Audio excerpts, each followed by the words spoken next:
Welcome back to Two Left Thumbs. My name is Graham, and today I'm introducing a new series called Flashlight, where I'm going to be analyzing online games and series. I want this series to be less of a review of games in the series and more of an overview, so that maybe you can get a better idea of how they shaped or grew, how they've influenced other games in that genre, how they went from basic web games to full PC releases. And hopefully you can learn something new and have a deeper appreciation for the games or the series. All the footage you've seen so far come from early games from one of my favorite online web developers, Tyler Myers. Specifically in this video, I'd like to look at his ongoing series, Sentry Knight. The Sentry Knight series actually started as Siege Knight, which came out in 2013. Tyler's described it as a shooting defense game hybrid, where you sit up in your tower laying traps and raining arrows down on incoming enemies. Lots of games like this have existed before. I'd say it was a cool take on the genre, but it was nothing particularly groundbreaking. But having followed Tyler for a while up to the point of this release, I'd say this is one of the first times where he had a more unique style that stood out a lot. He started refining his style around the time that Dino Shift came out, but it was really something special around the time Siege Knight came out. I'd say the game has a relatively slow pacing to it. There's some inconsistencies in the art. Some characters have black outlines, some have colored outlines, there's different line thicknesses. The style doesn't always match across all the characters, but you can tell there's something special there. The art still looks great and is definitely appealing. When you kill enemies, they drop coins, and then you have to hover over them to collect the coins. I've never been a fan of this in games. It's not really fun for me to flick my mouse all over the screen and try and collect these coins that I feel like I've already earned. I've never liked that in any game. I think it's a little bit of an annoying feature. You can tell that Tyler's just kind of dipping his feet in here. He's testing the waters and trying out some new mechanics and stuff. It still makes for a really fun game, and it's cool to see the groundwork being laid for this full fleshed out series that exists now. Now, things really started to get interesting when Tyler followed up Siege Knight with Sentry Knight at the beginning of 2014. Sentry Knight has been described as a spiritual successor to Siege Knight. It isn't a direct sequel, but the core mechanic of defending a tower and shooting down at enemies still remains. For this game in the series, Tyler brought on Jay Wolf and Jason Coots on board for programming and backgrounds respectively. He works together with them for the rest of the Sentry Knight series and for some other projects of his. I feel that for Tyler, Sentry Knight was really where he broke out and has a unique identifiable style. From this point on, I can tell anything that Tyler's worked on right away. The addition of Jason has resulted in some really gorgeous backgrounds that I think makes these games stand out a lot in the web game world. So right away the game looks fantastic, huge improvement in art all around, and there's a few adjustments in gameplay versus Siege Knight. Now you're constantly shooting rather than having to hold down the button to shoot, and the screen is static rather than moving around with your mouse, which didn't really add a lot to Siege Knight, so I'm glad that they made the switch here, because it makes the game feel more centered. They did away with the trap system. It was interesting in Siege Knight, but sometimes it could be a bit annoying switching between weapons and traps, trying to lay them while enemies are still coming right at you. And they added a spell system, which also works to show off Tyler's cool effect animation skills. I'm happy to say that they did away with the dumb you have to pick up the coins mechanic. That's gone. It annoyed me anyways. I feel that in Sentry Knight you level up often, you're constantly improving, and that feels really good. There's a new blood meter mechanic that as you kill more enemies, then eventually you can fill up the blood meter and you'll be able to heal your tower. It's an interesting mechanic. You can choose to hold it until you really need it, which is helpful. There was a few other minor improvements, like they made a star system that worked a lot better. It was really unclear how you earned stars in Siege Knight. I think it was based on killing things a certain amount of time or with the least arrows possible.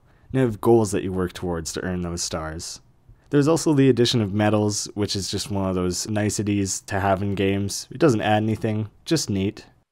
And we also saw the addition of boss battles, which were a lot of fun and added a cool new layer to the game. Then, in the same year, at the end of 2014, Sentry Knight 2 came out. They were like 11 months apart. It's just impressive to me that he put both these out in the same year. This was the first game in the series to be sponsored by Armor Games, which is important later. I'll bring that up again. I also like this because it was the return of the original character from Siege Knight. In the first Sentry Knight, you were just kind of a random, generic-looking knight. He looked cool, but it lost that connection to the Siege Knight origin. So I'm happy to see him back. It makes things a little more consistent, a little more connected.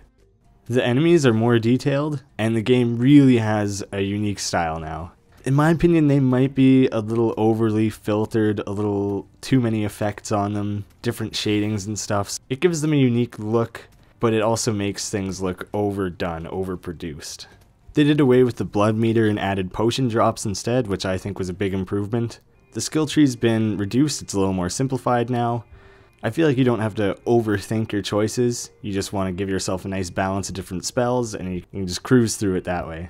They added a bestiary, which is just a personal thing that I like. I just think that's cool in games, and you can get a detailed look at how much attack they do and their health, and just really take a minute to just appreciate the art and the design. It doesn't add anything to the game, I just like it. Overall, the game does feel like a direct sequel. A lot of the mechanics are the same, and a lot of the things look and feel and play the same, but it's definitely a step up. You can tell that it's a direct improvement. And I think if you look, you'll see that the plays that it's received online and the ratings it's received across different websites directly reflect that. Sentry Knight 2 has like twice as many plays as the original Sentry Knight. Before I move on to the next game in the series, I wanted to leave the best for last. The coolest thing that I think they added in Sentry Knight 2 was monster power. Before you go into a battle, you can scale the monsters to make them weaker or stronger. If you raise the power level to make the monsters stronger, you earn more golden experience. This was a fantastic idea. It really lets you tune the game to a difficulty level that you're comfortable with. If you really want a challenge, you can crank up the monster power, and if you can handle it, then you get to reap the benefits. It's brilliant, it works extremely well. I loved tinkering with it. I would slide it way as high as it would let me go. I'd probably die. I'd scale it back a couple. It was still challenging. I'd earn rewards. It was great. After the release of Sentry Knight 2, Tyler decided that he wanted to expand the world. He said that up until this point, this series had been almost a dumping ground where he could experiment with new gameplay and mechanics. He decided that he wanted to add a story and flesh it out and make it its own world. And so our follow-up in 2015 was Sentry Knight Conquest. It's the first game in the series with a real story. The characters have dialogue, they interact. It's cool to see the game evolve from a generic style game with no real story or background to something that you can really invest in. Been really interesting to have played the game all these years and for the first time see the characters talking and interacting. It's cool. It was fun to realize that there was more to it. It still has that great unique Tyler art, but you can tell he's just gotten better and better over the years. The art here looks fantastic. I think he did away with some of those filters and stuff that I felt were overdone in Sentry Knight 2, and it makes things look clean and crisp. This is also the first time in the series that you're not actually playing as a knight, or quote, the knight, since he changed in Sentry Knight 1. And rather than defending a tower, you're actively running around and shooting away at enemies. They could have easily made this game with any character in any setting. I think it was awesome that they decided to pull Sentry Knight into it and combine the two. You're fighting those same goblins, bats, and skeletons that you've been fighting the whole time for all these years. It was really cool to see it come together in a new way. There's a familiar upgrade and medal system. It's really similar to the things that you've seen before, but it's cool and it's got its own unique spin on it to fit this new gameplay. But on top of the familiar, they added the new quest system, which is almost like medals, but you earn in-game rewards for it that can help you become better. It was a fun system that made me feel like I was accomplishing a lot more. Here you can start to see Tyler getting really heavy into the effect side of things to really make the game come alive. The impact from shooting bullets, it shakes the screen, it's heavy, it feels forceful, it feels really strong.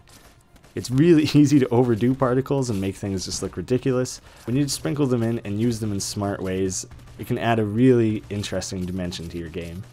He also played with fun things like rain. Just bring the world alive a little bit, you know?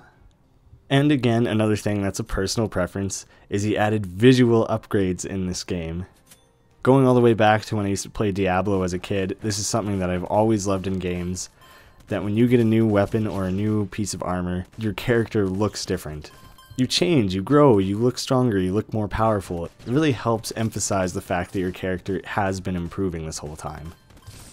So for years I had already loved Tyler's art, but Sentry Knight Conquest convinced me that not only was he a great artist, but he's an excellent game designer. He really knows how to take simple concepts and mechanics and build on them, make them fun, and keep me coming back for more. At the same time that they released Sentry Knight Conquest, they announced that they were working on Sentry Knight Tactics, which is due out around May or June of 2016. I think it was really cool the way that they bundled these together, so while people were playing and enjoying Conquest, they would see little ads telling them to go vote on Sentry Knight Tactics and Greenlight. If you already have 1 million people playing your game, then you might as well direct a few of them towards your next project. I mentioned Armor Games earlier. They sponsored Sentry Knight 2 and Sentry Knight Conquest, and they're also coming on board as a publisher for Sentry Knight Tactics. Building on this new Sentry Knight world that he's created, the series is branching out into yet another genre. Sentry Knight Tactics is a side-scrolling RPG, which Tyler's described as Battleheart on cocaine. Tyler said he was a fan of Battleheart and the way that it simplified party-based raid gameplay into a single-player experience. But he did have some gripes with the game, and Sentry Knight Tactics is him building the game that he wanted Battleheart to be. Stepping outside of the Sentry Knight series for just one moment, when Tyler first decided that he wanted to make this single-player party-based game, he developed Punk Bitches vs. the Undead. It's an experimental game that he did in a game jam where he just wanted to play around with the mechanics that he had in mind for Sentry Knight Tactics. I think that's such a smart idea. Now the final product will be so much more refined after he can get a quick feel for what does and doesn't work in that scenario. Punk Bitches is pretty slow paced and it's not all that fun, but what are you gonna do, he made it in 2 days. I'd say the artwork for Sentry Knight Tactics is at an all-time high. I should probably stop kissing Tyler's ass so much, but it's amazing to see how his artwork has improved with each installment of the series.